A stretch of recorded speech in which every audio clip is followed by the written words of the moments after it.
Welcome, Peter. Thank you. I'm Peter Barris. I live in Vermont.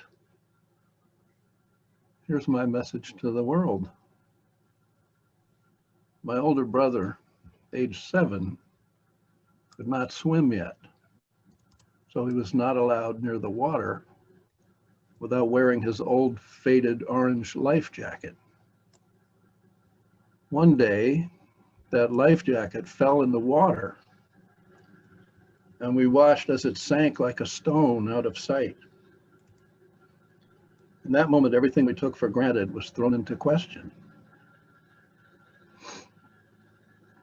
As children, we rebounded quickly, coming to terms, restoring the comforting illusion of security. But today, again, the things we thought supported us have lost their buoyancy. We continue to cling to them for dear life and swim all the harder just to keep our noses above the surface. And now there's a plague forcing us face to face in unprecedented numbers online. We're stripped of our defenses and our pretenses.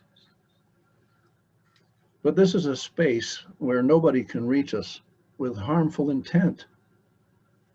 It's safe to be out here among humans we have never met in the Zoomosphere.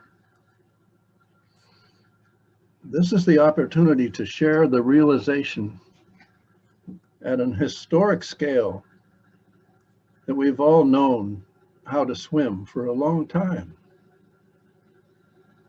Thank you. Thank you. Thank you so much, Peter. I love the term buoyant and buoyancy. I want to get back to that sense of buoyancy that being together as a community can have when we're in real time, being with our families, getting back to that buoyancy that we all need to keep our energy going forward. So thank you so much, Peter. Please give Peter thumbs up, round of applause, big heart. Thank you for stepping in. You're so wonderful to have your voice in part of our message to the world. And keep in mind, those will go up on our website. So thank you so much.